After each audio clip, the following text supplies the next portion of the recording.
just missed it. So we're back to end the week in the NBA streets here with another edition of the NBA Parlay. We come off a busy one this week. Now, we were off Thursday and Monday, or Sunday, pardon me. Monday we did hit. So we're still riding off some nice free roll, man. It's just frustrating, when that thing gets so close and you're like, oh.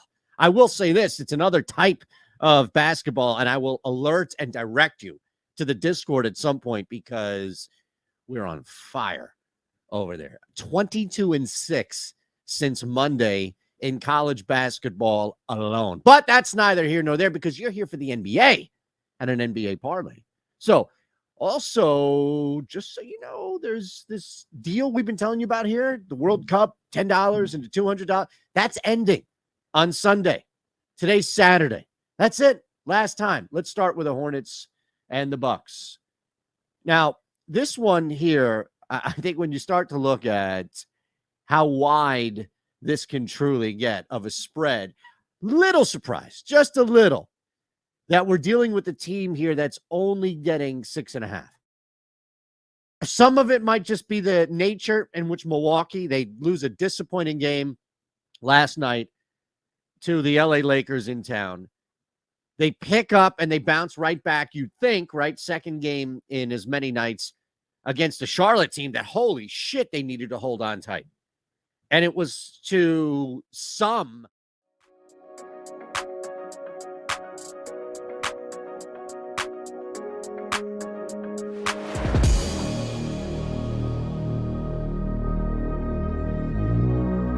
Maybe I'll get off the show and the US will have somehow netted 3 goals. So what's this for? Nothing. But the quality of shots for the Netherlands is high. I haven't seen a second. It's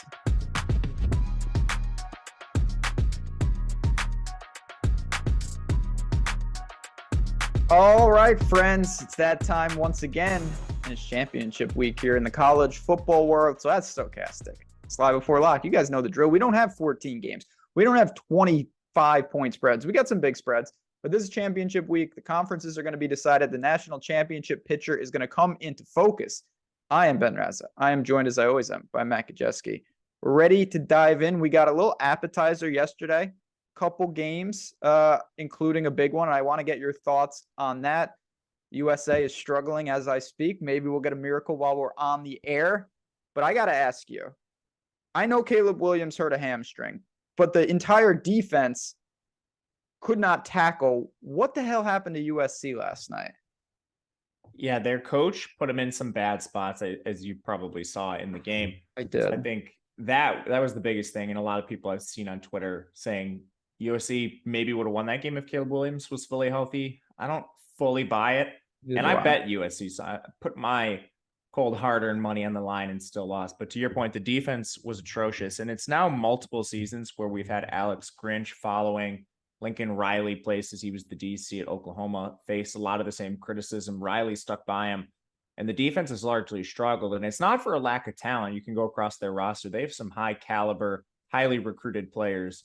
There's just little excuse for what they did. I mean, they were in position a lot of time to make some stops. I remember specifically the Gentry, what would have been maybe an 8-yard tackle for loss at a key point in the second half, just misses it. And then I think it was Jalen Dixon who was carrying the ball, goes up the field, immediately gets a first down.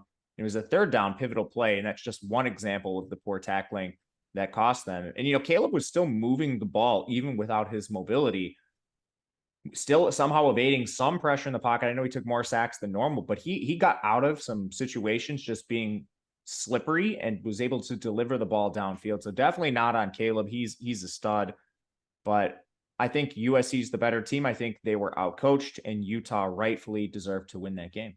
Yeah, I feel the same way. It was the 3rd and 19 comes to mind when they threw like a 60-yard touchdown. They had that guy tackle. Just inexcusable. I do think they're the better team, but they got beat. And I was someone that was very heavy on USC last night. At 17-3 with the ball, it seemed like they were teetering on a knockout punch. But credit to Utah. Utah's a good team. Now, before we dive into these games, I do want to ask you one more quick question. Is USC completely out and is Ohio State completely in?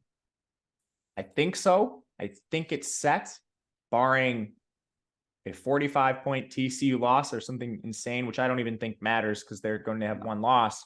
There's just so few teams with one loss at this point. I think it's kind of set at this point. I agree.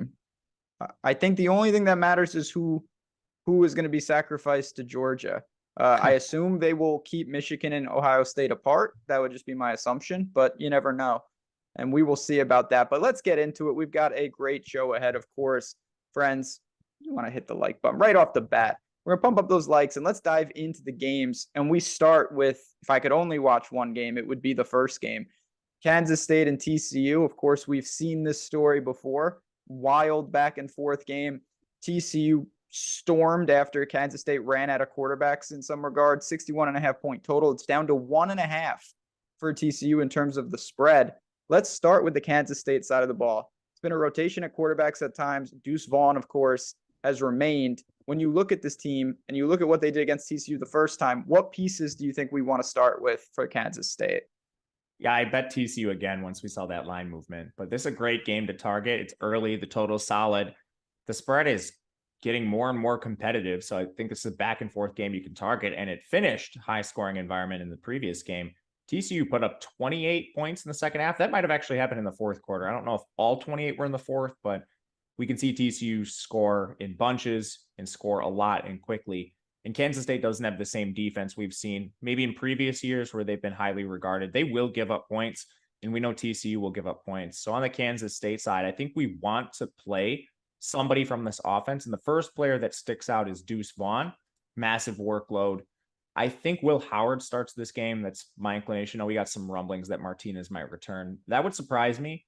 But when they use Howard under center, it changes the offense. Earlier in the year, Martinez was cannibalizing Vaughn a little bit, just taking off a few carries here and there. And Vaughn wasn't quite at that 2021 workload we saw. Well, with Howard under center, he's gone right back to it. Over 25 touches in 2 of the last 3 games. He's been at least at 23 in each of the last 4. We've seen the targets jump up because their pass rate does rise a little bit with Will Howard under center. His target share right now is 17.5% on the year. It's even higher when you just isolate the games that Howard starts. And he's not expensive. He's, I think, a little underpriced, even at 7,200. It's really, really hard to poke holes in Deuce Vaughn. I think he's probably the second guy into your cash lineups, and he's going to be an excellent tournament play as long as you're cognizant of the ownership. With the Rumble, I just want to clear the field a little bit. You know, you said unlikely, and I agree. But with the uncertainty maybe that Martinez could even spell Howard, does that render him kind of unplayable, or is it just a different build in tournaments that you might look to? I think you can still play Howard because Adrian's questionable. Like, I don't think he goes. We'll see. It was labeled undisclosed, but earlier reports suggested it was a knee injury, a bone bruise that he was dealing with, something of the sort at least. Those are the rumors, the inklings. And if he's at all limited in your Kansas State, like the only thing he does well is run. So you don't want to put him out there, but we should get that information soon. We're talking about the early game. I don't think he plays. If he does in the off chance, I'm just not playing a Kansas State quarterback. If it's just Will Howard by himself, I think you can use him. I think there is a little bit of buy low on his rushing ability. This is a guy that's averaged over 4 yards per carry in his career, and he is getting designed rush attempts. They just haven't gone very far. So I think you're buying a little low on the rushing with Will Howard. He's a decent passer, more of a game manager, but on this slate, it's a very bad quarterback slate, and we'll dive into that as we get into more games. If you're just looking for a salary saver to round out your lineup, I don't hate it. The one question I have is, do I want to run Deuce Vaughn and Will Howard together? Because I'm playing Deuce Vaughn, I'm prioritizing Deuce Vaughn. I don't love the negative correlation here. There's multiple teams implied above 30, one of them being on the other side. So the negative correlation, I think, is just a little risky for a team barely implied north of 30 points here. Just to finish up Kansas State, Knowles, Brooks, Sanat, any of these guys with Will Howard, any of these guys as a one-off? I'm talking about the pass catchers, of course. They project decent. I think all of them are about 200, 300 overpriced. Their volume is very volatile. None of them have a target share north of 22.5%. Knowles leads the group, only 5.5 targets per game, just barely over 50 yards. So you really need spiked weeks. Like you would need this to concentrate on one player in a 1-game sample, or maybe one of them score multiple touchdowns. So I don't love any of their prices. If I was playing one, it's probably Phillip Brooks, just smashed in between Cade Warner and Knowles. Volume's not different really from the other two.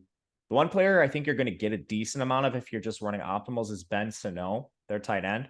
He's averaging 4 targets per game over the last 4, and he's only 3,500. As we'll get to, the chalk build is going to be paying up at running back and then probably middling QB, which leaves you at receiver where you need to play a value guy. So Sano is maybe one of a group of 4 guys I think people will play today. When you talked about Deuce Vaughn, obviously a core piece over on DraftKings. He's 10K on FanDuel. Do you feel the same way there? Yeah, I ran some optimals this morning for FanDuel. Not playing as many lineups over there, but he came up in 100%. I had to manually take him out of 100% if you wanted to get away from him. Why is Sanat's a running back on FanDuel? I don't have it open, but he plays that H-back position for shady. Kansas State, but he's more of a tight end, more of a receiver. Sometimes you just like these guys that have iffy positions, like they can play multiple, they're mislabeled. Like Jaquindon Jackson last night for Utah, DraftKings has had him as a QB all year. On the other side, our boys, the wagon, TCU. I don't think they need the game, but regardless, they'll leave no doubt if they can win it. Dugan is not going to win the Heisman, but he'll be in the conversation.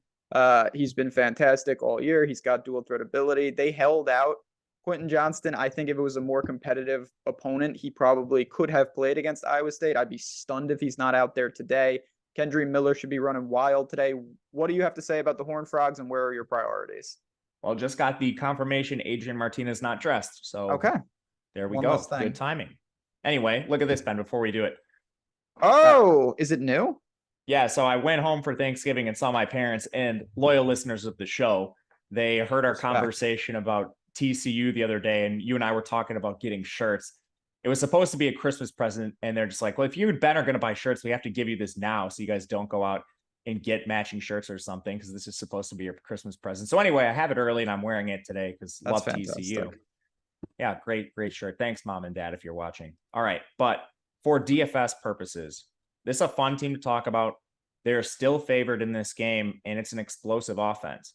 And they're really fun to target because it's a bit of a rotation at receiver. They use 4 guys, so a lot of them don't pop in median projections, but you know they have a ceiling, especially Quentin Johnston. And their coach came right out and said, Dykes, that is, that this is the healthiest Quentin Johnston's been in about a month since he initially suffered the injury, which that could be coach speak. But this is the most important game on their schedule outside of the potential playoff. Dykes wants to win the Big 12 championship in his first year. Because at the end of the day, if they lose this game and still go to the playoffs, Dykes still has no accolades, even though he finished with what in that case would be a 2-loss season. So Johnston, he's their alpha. He dominates targets when he's healthy. He dominates yardage when he's healthy. He's still averaging about 70 per game, and he's been limited in multiple games. So a fully healthy Johnston is very enticing, and he's priced down now because of the unproductive injury-riddled games. I think he's worthwhile in tournaments. Tay Barber's still the guy we're waiting on. We haven't got word on his status yet. If he's out, that would condense opportunity to Darius Davis and Savion Williams. I think both would become tournament plays in that situation. If Tay Barber is active, they likely rotate those 3 guys behind Johnston, and they just become a little trickier. They're still GPP viable because of the ceiling, but just harder to peg. And I don't really want to go any lower than those 4. If I had to play one of them right now, it'd be Savion just as a price. He's at 4,800, so a price savings guy. Yeah, there's no doubt that Johnson's in a buy low spot. I'm over on No House Advantage. We'll talk about them throughout the show. 71.5. If he's out there, I lean over in these spots. For TCU, you mentioned the stack. Do you anticipate having Dugan and Kendry Miller together? Kind of the Howard Deuce Vaughn question in some regards. I don't really want to do that because you probably need a blowout situation or maybe just a crazy shootout, 10, 15 points over the total. And I think the blowout's more likely, but in blowouts, that's where TCU really rotates their guys. That's where you start seeing Amari DeMercado. So these guys already are negatively leveraged together. It's not like Kendry Miller has a Deuce Vaughn caliber pass game role. So when they get up in games like that, you just see less Kendry Miller, less likely he hits the ceiling. Of course, there's always the chance that he scores multiple touchdowns on the way to a blowout win if that's the case, but then that affects Dugan too. So these are players I typically don't like playing together. It's a shorter slate than normal, so you could do it. I just don't think it's the most likely to hit. Anything else from this game? I don't think I like Kendry in a vacuum. If you're just playing him by himself as a one-off, I think that's completely fine. Gotta love that shirt though. That is a fire shirt. Thanks, Ben. I'm gonna have to get one. Yeah, no, my parents, I'm sure they're watching, loyal listeners. They did buy me, I will say to their credit, I am wearing a Citadel sweatshirt that they bought me, the cash cows that are from college basketball. But we'll talk a little Christmas gifts right after this show. Let's talk about Toledo and Ohio. Toledo's a 3-point favorite, MAC championship, 54.5 point total. Both these teams have quarterback issues. I want to start with Toledo. So Finn gave it a go. I didn't see the game. It looks like he got hurt again within the game. What is the status? Who will be under center for Toledo, and what do we want to target from their offense? We got a rare Maction injury report ahead of players just on the field. Yeah, excuse me. The beat reporter, he's a national beat writer. The name is just escaping me right now. But anyway, very credible, reported that Daquan Finn is going to play. He also specifically added that Daquan Finn is not 100%, and it is a lower body ankle injury for Finn, which is very impactful to his DFS game. He relies on the mobility. It's the main part of his game. He doesn't even average 200 yards passing per game. So if that mobility is compromised, I don't think you can play him. Tucker Gleason is very mobile, so I think there's a chance these guys just straight up platoon within the game. Gleason comes in as more of your Wildcat designed rushing plays. Finn, more of your traditional passing, and that's not great. Finn's not the best passer to begin with. It just renders the whole Toledo quarterback situation unusable, in my opinion, and it sucks because this is a potentially explosive game. Both these Toledo's defense is decent, but Ohio's defense is terrible. So at least a matchup I was trying to exploit, but now I don't know how you play either signal caller just with the uncertainty. It's very difficult. You mentioned a ton of uncertainty. What else is there to talk about on this team? If you mentioned there's some dual threat ability, there's some of this. Are there skill position players on Toledo that are going to be playable regardless of who's under center? I think Jerwan Newton is still somewhat viable. He's the only player that has a locked-in route share. So those of you, like if you look at our data sheet on the back end where you can see targets, Devin Maddox popped up for a 10-target game last week. Still right around 50% of the routes. So really noisy there. Demir Blankham see about 50% of the routes. The only other player who's on the field more than 50% of the routes is tight end Jamal Turner, and he just doesn't have a high volume receiving role. So it's kind of Jerwan Newton or pass for me. And he's very clearly the wide receiver one, both in terms of targets and routes run. But he's at 5K. There's a lot of decent options at 5K. And now with the quarterback concerns, he's a guy I was playing a lot of to start the day, and I'm trying to ease myself off of his exposure right now. Oh, there you go. Shout out to Mike behind the glass. Pete Thamel saying that. Couldn't remember Pete Thamel, Pete your Thamel's boy. name. All right, let's go to the other side. Then we'll take some questions from chat. Ohio's an interesting bet. Certainly, Curtis Rourke was fantastic. He was in a small group of quarterbacks that really were elevating the entire team. He is certainly not playing. CJ Harris takes over. And from what I've seen, what the box scores are telling me in the little of Ohio that I've watched, he can really move. I watched him against Ball State a couple weeks ago. I didn't see the Bowling Green game, but he seems to change and bring a different element in some regards. Is he naked or pass, or are there other things to talk about for Ohio? I think naked is the best way to use him because he's dependent on the mobility, which appears to be very good. Everything with CJ Harris is small sample size, so this makes him extremely risky. And me personally, I think in tournaments, I'm going to try to ease off him a little bit because now if you run optimals with the new Toledo news, you're getting a lot of CJ Harris.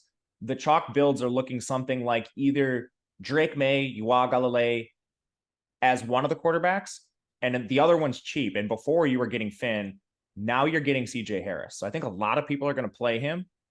And it's not that I don't like him. I love the mobility. Toledo does play good defense for what it's worth, but you're just dealing with a guy with an incredibly wide range of outcomes. Sometimes we see these guys come in and have one good game, and then they end up being terrible. That actually happened with DJ Uiagalelei. Played 2 awesome games when he filled in for Trevor Lawrence, and then after that, he's been atrocious. That could happen with Harris. I don't know. None of us do. So he's still risky. The reason he's coming up in lineups is price and the dual threat ability. So you can play him. I would play him in cash. I am not playing cash today. If I was, he would be in the lineup, though. Anything else on the Ohio side? Quickly, we have Saya Bangura. I think he's an interesting contrarian play as an expensive running back. He has an absurd workload in the last couple games, touch counts of 23, 24, and 28. just facing a far more difficult opponent than anything he's faced in that 3-game stretch with Toledo's run defense being it's the best run defense in the conference. And what does CJ Harris do? Does his volatility potentially just limit the offense entirely? Because with Curtis Rourke under center, he was the engine of the offense. And the reason Bangura, at least part of the reason why Bangura is putting up some of those elite scores. So it's a volume-based GPP play for Bangura. And then in the receiving game, Wiglutz had been absolutely dominating with Rourke under center. Now you move to a pure dual threat. I would expect the volume to go down. He's still the wide receiver 1 and he's priced like it. But now that it's CJ Harris under center, I don't think he's going to be expensive. So if you are someone that wants to eat the CJ Harris chalk and then get a little bit contrarian, I don't think a lot of people are going to have Wiglutz, and even more contrarian if you go down to Bostic or Cross or Jones. Couple questions. If you were playing Showdown for the TCU game, do you have a captain that you'd look to maybe? Yeah, I am playing. It's Deuce Vaughn. He's Deuce in Vaughn. like 60% of my captains over there. On DraftKings for the wide receiver spot, sub 5K. So anyone in the 4s that you think is kind of the move there? Raekway Johnson, someone else? Do I have to go below 4K? No, below 5K. Oh, below 5K. So in this range, I think the Troy receivers are pretty solid. Rajay Johnson pops a lot. Once you go a little lower than him, you're going to get some Joseph Nada for Clemson. You're going to get some Deshaun Stoudemire for Troy. The Troy receivers are very cheap today. Risky, but very cheap. So those are the 3 I would mention. There's a few other names. JJ Jones, more of a contrarian attachment to Drake May. There's a couple guys down there. It's not the strongest punt range. And the one situation I think you could do is just leave salary open for that Michigan game and wait for the status of Schoonmaker, because Schoonmaker and Colston Loveland are both below 4K. There you go. They target tight end a lot. We just don't know the status of Schoonmaker. And he's been banged up. He only played 33% of the snaps last week, and we'll talk about that game later. But I think they might just hold him out. So Colston Loveland is going to be unowned, and he's virtually the same play as everyone else I just mentioned. Yeah, that is one of the cheapies if you're looking there. This is another interesting game. It's not the most prolific total, but Coastal Carolina is taking money, and it's because your guy, Grayson McCall, is giving it a go. It looks like they're playing Troy. Troy's still the favorite, and I think that they should be 47.5 point total. But let's talk about the situation. So Grayson McCall, 7,400, a foot injury. Do you think he plays? Is he going to play? And is he playable in our lineups? I personally think he does play. This guy's just a complete gamer. He played immediately after the injury occurred. And we've seen him hurt, and we've seen him play through injuries in the past that he probably shouldn't have played through. So I think McCall gives it a go. I think the question is, how effective is he? But with that said, he is such an upgrade on every other signal caller they have in this offense. I'm not sure it matters. And the foot injury you would think affects his mobility more than anything. Well, McCall hasn't been running a lot this year. They've definitely used him more as a passer, and that read option has gone more to the running backs. And even before their injury, we occasionally saw them sub out McCall for Bryce Carpenter. And that's telling. They haven't used McCall as much as a rusher this year. He only has 165 rush yards. So if he plays and he's somewhat limited by the foot injury, not as mobile, is it really that different than what we had from McCall previously? I'm not entirely sure that it is. And this is not your standard, West Coast offense. Drop McCall back, have him evade pressure on the quarterback. This a lot of designed read stuff with McCall. So we'll see. I think he's going to play. I don't know if it's going to be as limiting as some people think, just the offense they run. But with all that said, McCall's still expensive at 7,400, and he never has the best projection. It's just pure efficiency with McCall. The volume's not there. He only throws 27 times per game as it is. Like I mentioned, he's not running a ton. So you really rely on the big plays with McCall. For DFS, he's kind of on the outside looking in. The best thing I can say is he's going to be single digits in ownership today, maybe less than 5%. So if you want to take a shot, you're playing the big boy tournaments, the really large field, maybe you can do that. If you do play him, or even if you don't, like you mentioned, it's not pure dual threat upside. Is it Pinckney? Is it Brown? I mean, I really respect Troy's defense. Both these teams are outside the top 100 in seconds per play. I think this could be a really slow-paced game. But who else on Coastal is even worth considering? Yeah, the total's only 49. Great point. Definitely not like a stack-worthy game. If you do play McCall and you do want to stack him, Jared Brown's my favorite because they give him carries in the run game as well. 20 carries in the year is pretty solid for Brown. He's second in targets behind Pinckney, but those rushes kind of make up for it. He's also a little more explosive than Pinckney. I don't have a lot of either, just a touch of Brown in lineups. So it's not the most enticing situation. Mobley's the 3 if you want to get there, but he's way overpriced at 5,500.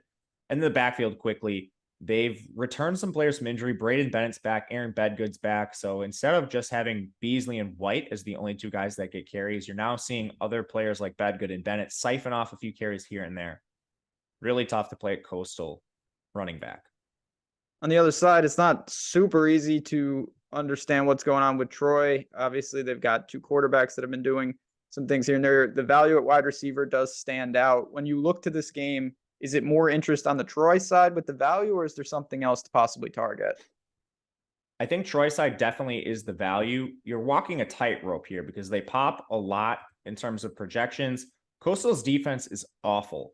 So even though Coastal plays slow, and they played other slow teams, we've had situations where their games still shoot out because their defense is so bad. And on Troy, there's a couple guys that really pop. The first one's Kamani Vidal, 5,700 at running back.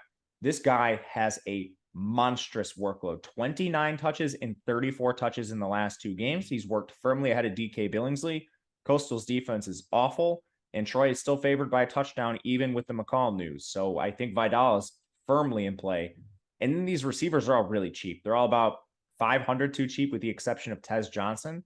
So you're getting Rajay Johnson. You're going to get some Deshaun Stoudemire. And don't be concerned with the no targets for Stoudemire last week. He played almost every single route. He's out there, and he's 3,500. So he's a guy you could use near the min. I have a bit of him. And Tez, if you're paying up. I don't love paying up for Tez just because you're getting into the other elite receivers, your Antoine Green area, your UCF receivers. So I will pay more for the cheap guys, if that makes sense. So you're comfortable having like Vidal and one of the pay down receivers without a Troy quarterback in lineups, right? Yeah, I don't want Gunnar Watson. And the issue is not anything to do with Watson as a passer. It's just the sacks. He has negative 120 rush yards. He hasn't even played all the snaps this year. Deggy's played a fair amount. Yep. So it's tough. When you have a quarterback that's actually a pretty prolific passer, you just often can't play them at any price because of the negative rushing. It's like the JT Daniels corollary. Like even when JT Daniels was on USC and playing all those games in that just pass happy offense, you couldn't play JT Daniels because he took so many sacks. So it's it was like Caleb Williams last night. Did you see Caleb Williams' rushing total at the end of the game? It was absurd. He had like finish with. So I got to pull this up because he had, I believe, over a 50-yard run in that game. I think he would have finished with 100 if he hadn't taken those sacks where he was clearly Caleb Williams last night, he had a 59-yard run and he had 12 carries for 21 yards in the game. Yeah, I remember at a point I was watching with some of my buddies and he was in the 60s and we're like, wow, that was after 4 sacks, so he must have taken some more. Yeah, it was pretty rough. All right, 3 down in the books here. Oh yeah, good question. And then I obviously want to talk about our friends at No House Advantage. Is it a definite 2 quarterback day, or is it 4 running backs possible? 4 running backs are possible. Okay, I think so too. Vidal is going to be chalky, but a good one. No House Advantage. They've been with us all year. They've done a fantastic job. I know a lot of people have already signed up, but if you're new to the show, if you haven't done it, if you're looking for something different, go check out No House Advantage. And when you do it, get some money to play with. A $50 first match deposit bonus with No House Advantage when you use the promo code Stokastic. We got that link right in the description. When you go over there, you're going to see different options. You're projecting over, under the props on these players. You can play versus the house. You can do pick'em contests. You can string them together and get that multiplier. And it's all the things that we've been talking about, the projections that Matt's doing, everyone at the site here. And you've got these games, the LSU Georgia game, Kansas State and TCU. We talked about Quentin Johnston already. Definitely a spot I want to target. Kendry Miller's another one. And even the Toledo and Ohio game. That one's a little tougher. But again, you can look at these projections and easily see that some of these lines, there's definite value there. And again, you're getting $50 just for signing up and using that promo code. So take advantage of No House Advantage. Come on now. The read writes itself when I'm just rambling over here. We just dropped it in chat. So check out those. 3 down, 5 to go.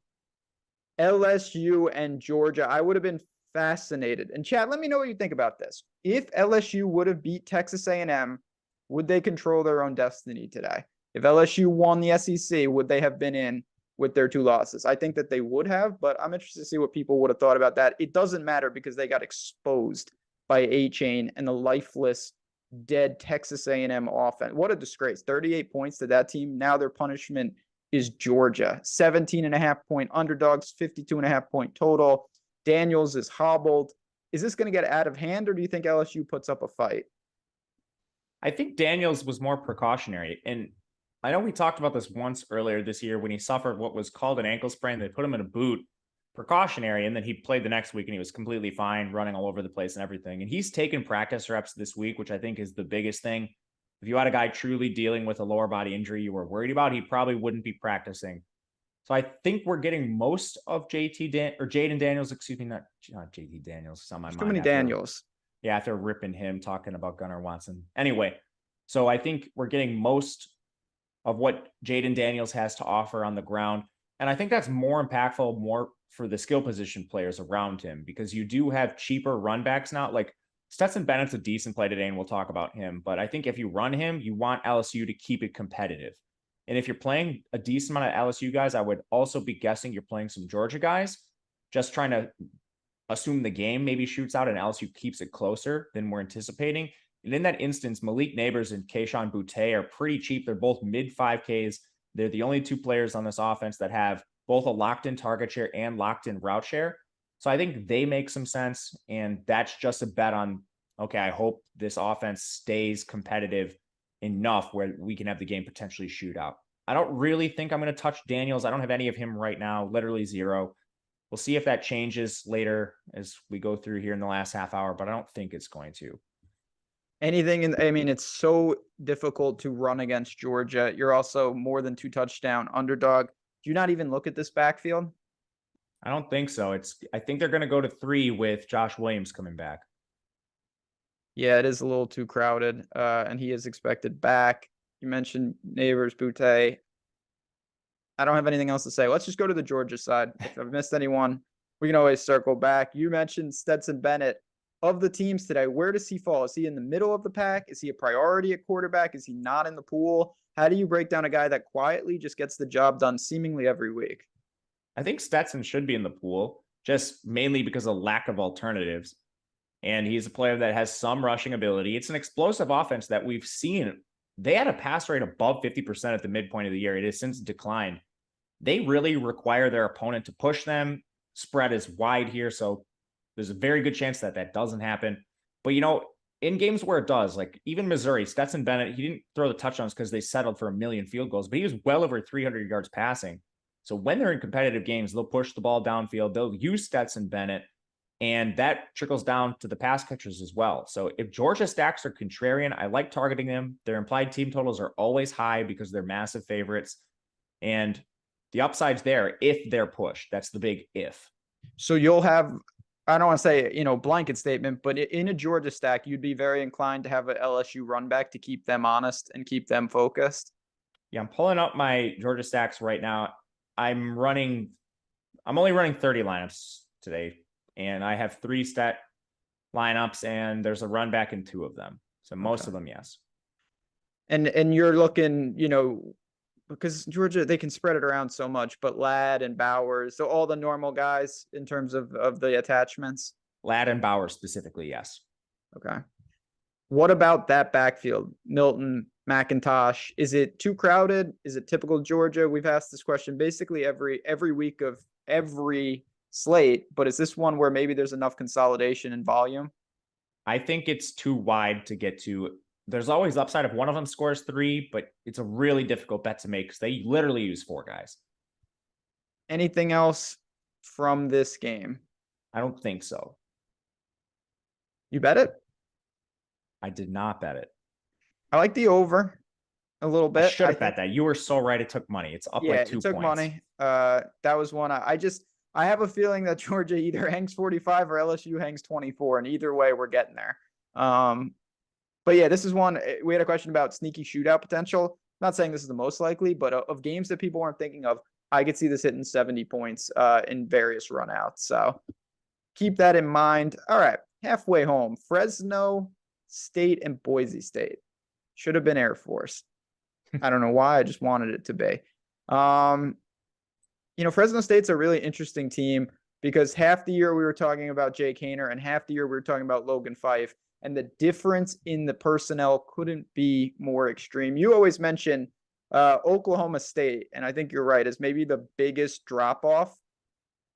Fresno's got to be in the conversation from QB1 to QB2. It's pretty bad, but Haener, of course, is back. They got to go to the blue turf to take on Boise State. Where is Fresno State and Haener coming in?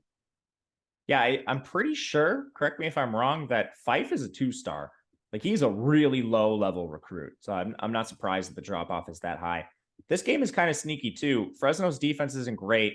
And then Boise's defense has been playing nothing but cupcakes and backup quarterbacks. And when they've been tested, the BYU game stands out. They've been hemorrhaging production. And the first time they played, you mentioned it, no Haener. I think this could have been one of those games where Boise was really exposed on defense, but we didn't ultimately get that matchup. Haener is electric through the air, and what he does is more impactful for the skill position players around him because he takes so many sacks. He's another quarterback, just like Gunnar Watson, where you immediately start with like -5 points because he's going to take a sack and he doesn't run at all. So it's like you immediately have that handicap when you're playing with Haener in your lineup. He needs 300-yard bonuses to get you there. Fortunately, he averages 1 per game, 305 yards. So he's on the outside looking in for me. I never like playing these pocket passes that take 1 million sacks, especially against what is a good defense on paper. Again, I'm a little suspicious, but Haener, I think, is in your GPP pool. He's not in your cash. Where are the Fresno receivers with or without Haener? Are these one-off plays? Are they just too pricey for their possible production? Or again, I mean, if they have success, is it probably on the outside with those pass catchers? Yeah, I like these guys. So the volume is solid for most of them. My favorite is Moreno Cropper. Not even close. He's the only one that has a locked-in full-time route share. This team has an awesome pass rate. So his target share of about 25.3%. One, it's limited by the time Fife was in there. And then 2, they had other injuries. So Remigio popped up for some big games at times, but since they've gotten back some of their other pass catchers, Remigio's gone down too. The only guy who's locked into like 90% of the routes or more is Cropper. He still leads the team in yardage. It's not even close. Targets, not even close. Remigio's 20 behind him. I think he's the guy you prioritize just because he's only 300 more than Remigio after those couple big games when players were hurt. So you can kind of gather from that. I prefer Cropper to Remigio very clearly, and I think Remigio's expensive. Last week specifically, Zane Pope ran the exact same amount of routes as Remigio, and that's kind of been a trend for them. He's only 2 targets behind Remigio over the last 2 games. I think Pope is a better price-adjusted play than Remigio, even in a vacuum here at this point. Those are the top 2 I want to get to. I think you could use Remigio as a GPP guy, but I think he comes in overowned. And then last one to mention is Mims in the backfield. Great workload for Mims, just facing a stiff run defense in Boise. And there's a lot of really good running back plays. So he kind of falls to the wayside just because of the alternatives. Any interest in Haener and Mims together, or is that just like really too much salary? I think it's too much salary. On the other side, part of it probably is Boise State secretly played Colorado State. It seemed like 15 times to end the year every time I looked. But Talon Green was certainly getting his. He's got real dual threat ability. He's a threat to score on the ground, as we've seen 3 straight touchdowns on the ground, and he can throw the ball as well. Not 300-yard bonuses, but not zero either. He's $6,600. Is he a target, or is this game environment not what we want? Yeah, I think you can use him. He's, again, better because we lost the Toledo guys. So the game environment, I think, is fine. Fresno's defense is bad, especially against the run. So you can definitely run on them. With him, you just hope the run game goes through him and not with Halani and Genti, which is a very big risk in this game. So I think he's live. He's a bit risky for me, but he's certainly playable. When you look at that, how do you anticipate kind of your Boise exposure going? You Halani, guys on the outside. Is it few and far between, or is there just some spots that Boise really has the advantage? I will not be playing any receivers from this team. They're very run heavy and they're not consistent with their pass catchers. They basically rotate 3 guys evenly. There's not a clear leader between Caples and Cobbs, who's injured, and Bowens. So Halani, I think you can use. He's awful, but they haven't realized it yet. So when games are close, he usually works away from Genty. When games are not competitive, that's where you really see Genty spike in terms of usage. So Helani, I think, is the preferred play, but when you compare him to Edwards and the other premier backs on the slate, he's another guy that just kind of falls by the wayside, but excellent tournament play. The upside is there. Good matchup, good volume for Helani. Just he will cede a little bit of work, and he's just not a very good player. I didn't bet this game. Again, you can find all of our breakdowns over on the Odd Shopper YouTube. Anything you want. Betting you, picks for these games. I made a parlay video. This to me didn't come close to my card. Did you bet this at all? No. It's a I think I'm a little closer betting it than you, but I wanted 3.5. So if it gets there, you could potentially. I don't think it's going to. I've been waiting all week on it. Yeah, that's fair. That's fair. If it does, again, premium Discord. You guys know the drill. You can find all the information in there. Let's keep it going. We got a couple games left. Central Florida and Tulane. Another rematch.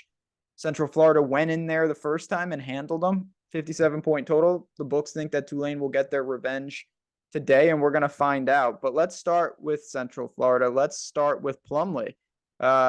Obviously, he's been banged up at times. We also know that he's live for 100 yards plus on the ground. He's expected to play. Do you think he plays? And do you think he's limited in any way?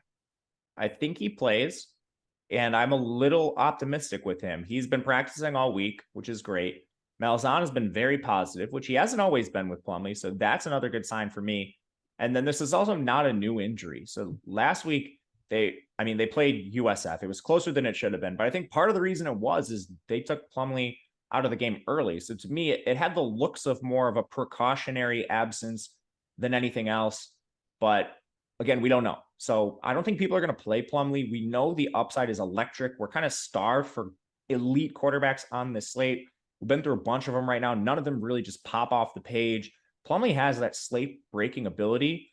Because of the injury, I don't want to play him in cash, but I want to play a decent amount of him in tournaments. And if he ends up being hurt, I'm fine with eating the lost money. I'm comfortable with that. If you're not, then I would suggest not playing him. But upside and risk reward, I think, is there. Are you looking at him alone? Or are you looking to, I don't know, Baker, O'Keefe, the guys that we've seen on the outside for quite a while? They're all pretty close within price. How do you separate the pass catchers for UCF, or do you have no interest in any of them? I have a lot of interest in them. They're really productive. These are awesome players. Baker was an Alabama commit, and he's a very high recruit, transfers in, has played awesome in certain stints this year. He was great to begin the year, got hurt at the midpoint. He's back now running the full routes. I think you can buy low on him. O'Keefe is a veteran in the offense. He's a guy they'll give rush attempts to, dynamic playmaker. For multiple seasons now, he's a bit more expensive than Baker, so I'd rather go down, but I think they're both viable. And even Kobe Hudson, he led Auburn in receiving last year. He's the wide receiver 3. There's a situation here where Plumlee's banged up and still has a good game just because he delivers the ball to awesome pass catchers who can create on their own, kind of like what Michael Pratt does on the other side. But at the end of the day, you have to pick the right one, which is difficult. It's spread a little bit between these guys, especially with Hudson getting more involved.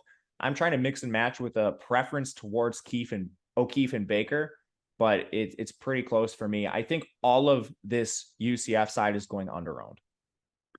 In the backfield, you've mentioned at various times, Bowser, it's not great, but he's going to get his touches. Certainly 10 plus is going to be expected. Is it too thin with a guy like Harvey behind him, or is there a spot maybe in this backfield that we could see some production?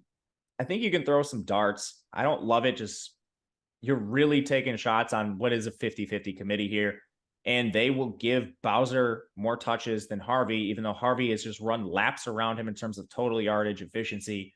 So it's really annoying, but I think at a certain point, you do have to look at these guys just off raw efficiency. Tulane plays pretty decent defense. They're weaker against the run, so matchup could be there as well. Going to mix and match them, but it's going to be sprinkles. Nothing I'm trying to really lock in and lock myself into. Yeah, I mean, you just mentioned that. Just looking at some metrics, like pace of play, Tulane, I view them kind of as in the middle.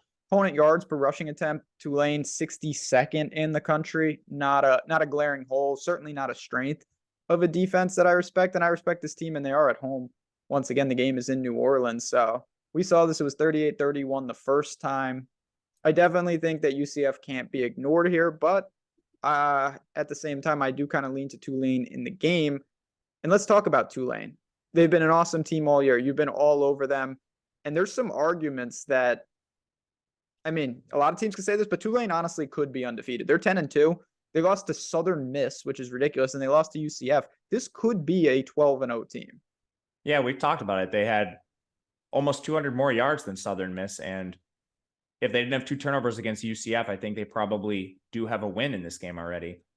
Good offense as well, very balanced. Tajay Spears is elite. 36 touches last week, and we've been saying this for a while. They'll use him in a bell cow role when the chips need to be put down, when they need to use him, which was actually their most recent game. So it's positive to see UCF's defense doesn't scare you. I think he's where you start, and then you move to maybe Pratt as a GPP play because of lack of alternatives. He's mobile. He's just more of a game manager. So the volume's never great for Pratt. You need efficiency, which happens more often than not. He's very efficient. And the pass catchers, I have more interest in than normal. So they don't have Dawan McDougal anymore. He left the team. At least it seems like that. He's gone. They haven't really said why. But that removes about 50% of the routes from him as a player. So Shea Wyatt has now run at least 90% of the routes in 2 straight games. Just an awesome workload for Wyatt. He's not expensive enough. And then now players like Jaquan Jackson at 3,200 have at least a solidified route share. It's not like 90%, but he's around 50, 60%. Targets aren't great, but I mean, they're going to tick up without McDougal in the picture. McDougal's vacating 40 targets on the year. So it's a lot of work to spread around to these ancillary pieces. I think Jaquan Jackson is the cheapest I would go for value today. 3,200. Yeah, you mentioned. And Pratt, he's done a great job. Even the turnovers, the UCF game, it wasn't his fault. He played very, very well in that spot. He takes care of the ball. Spears, the volume, and you talked about this a little, but like, what a giant range of outcomes in some of these games. Is it just when it stays close, he's going to get that? I mean, he had 35 carries against Cincinnati. That's massive. Yeah, through the whole year, it's basically been just that. They'll ease off him when they don't need to use him. And then when games are really close, they will just feed him. He's the best player in their offense. Watts or Wyatt, if you were picking one? Wyatt, not even close.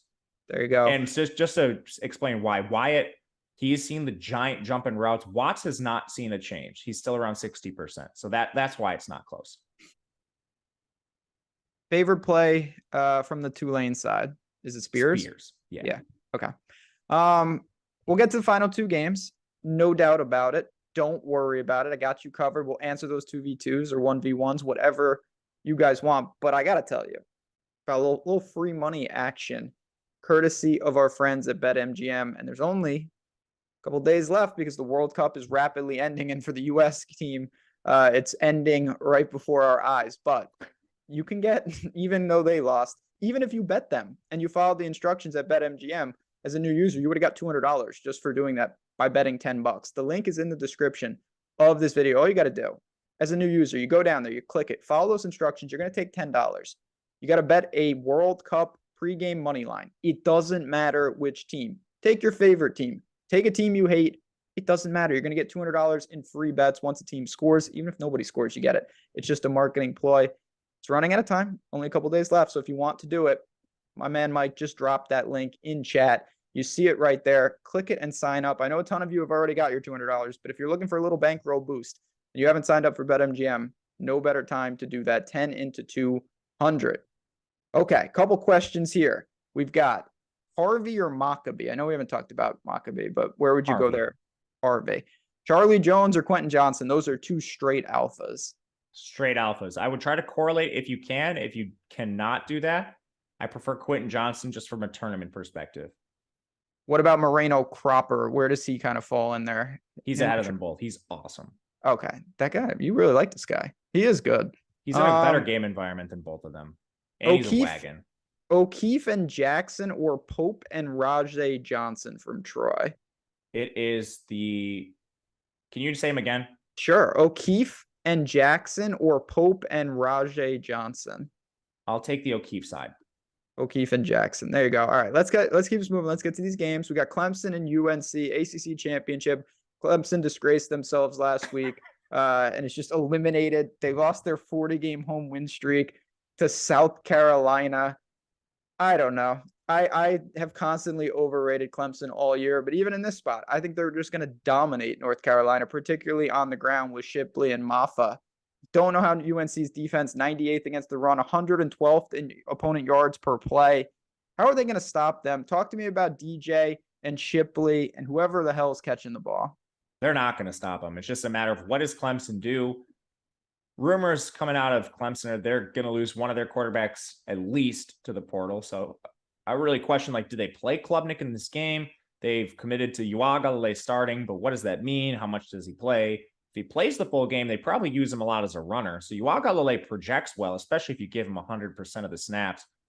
I just don't know that he sees 100%. He is risky for that reason. Excellent play if he's out there for all of them because the UNC defense is horrific. Maybe bottom 5 in the country. They allowed Zach Gibson from Georgia Tech to throw for 8.1 yards per attempt. If he can do it, DJ Uagalele is going to look like Peyton Manning back there. But they're so bad. They were bad to begin with, and now, I mean, they got a laundry list of players that are hurt. It's really bad. Yeah, it's bad. It's really bad for them. And I think you could look to, I mean, really any of the skill position players for this team. Like Shipley's the best just because I think you're locking in like legitimate workload with Shipley. So he's the player I like the most. But if they throw a little more with Uagalele, that could be positive too. I think Williams is a fine price adjusted play. I mean, you could go to, man, Nada projects kind of well. So it's like there's some guys here. None of them make you feel good, but I mean, they're at least in the conversation. When I want to just drill down on one quick point. Do you think that if DJ is playing well, this is a game where Klubnik could get work regardless, or do you think it could be because, I mean, if he's struggling, they're going to give Klubnik a shot, but do you think it's something where they're going to cede work to him regardless potentially? I think they could. They've done that at spots this year. I definitely think it's in play. So do I. And that's one of my concerns. I still think he's playable, particularly in tournaments. Joseph Nada or Shea Wyatt? They're not at the same price point, but on FanDuel they are. Oh, okay. Good point. Sorry. Thank you, Ben. No, that's Wyatt. Yeah, I would try to agree. pay you the big bucks. Yeah, well, you know, they got to pay me something. If they're going to pay me, it might as well be the big bucks. Shipley or Edwards? Edwards is the number one play on the slate. And he's going to be extremely popular, but he should be. I do think for no house advantage, and I think Shipley is going to have a whale of a game, though. I really do. Still would like Edwards in that spot. You mentioned Williams. Is there merit to just going super stack in this game? Like just loading up and saying, you know, UNC won't be able to stop them, but Drake May on the other side, maybe he has a ton of success as well. Is that something that you're potentially looking at? Yeah, you can do that. No issues. Let's talk about the other side then.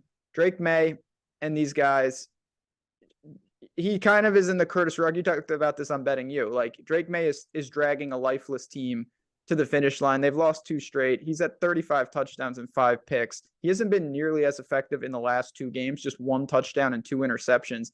Do you think it's just attrition? Do you think it's just random? You've got Downs on the outside, but what do you expect from May and Downs and the rest of the offense? I think they're going to be awesome as well. Clemson's defense is pretty good, but it definitely doesn't scare me, if that makes sense. Yeah. So they're a defense that, I mean, they've allowed a production really to some of the better offenses they've faced in the country. You remember like when they played against Wake Forest and some of these other teams. So I'm definitely not scared of this team, and I will be playing them. Just comes down to who do you want to stack him with. I love both Downs and Antoine Green. Think they're both phenomenal plays. You could use them really with. I'm not worried at all. So I'll play them both. I think you could use them in the same lineup. I think you could use JJ Jones as a GPP play. It's just a cheap wide receiver 3. It's wide open for this team. So I'm going to be using a ton of UNC, even against Clemson, just because they've shown the cracks. Anything where you get to Green or Hampton? Seems like they would be on the outside. I think Green is the only one you'd get to. He's a decent GPP play, in my opinion. With May, or you're saying like maybe he just leverages? I would not play him with May. Okay. Anything, obviously May's going to be cash viable. You're going to want to get to him. Anything else for North Carolina? Again, I think they're going to have some success, but I bet Clemson. I think Clemson's gonna roll them. That's more of a UNC defensive issue than anything that the offense can do to stop. I agree with you. All right, we're doing good here. Look at this. Landing right where we need to. We got plenty of time for the Michigan and Purdue game. Again, friends, don't think this will be the end of the regular season, but we will be back and better than ever for bowl season. We're still figuring out exactly what we're doing, but if there are slates, there are big time games, you're going to be seeing me and Matt and the whole crew here putting together college football content. We love doing it, and it's been a blast. Ray J. Johnson or Phillip Brooks? It would be Johnson. Ray J. Johnson for me. Yes. Got it. Michigan and Purdue, 16.5 point spread. It's come down a little bit, not the highest total on the slate. Purdue is a team, they managed to survive and get in. O'Connell is going to play, obviously had a terrible family situation, but he is good to go playing in the game. He's got Charlie Jones on the outside. Let's start with O'Connell, though. Is he playable against a very tough opponent?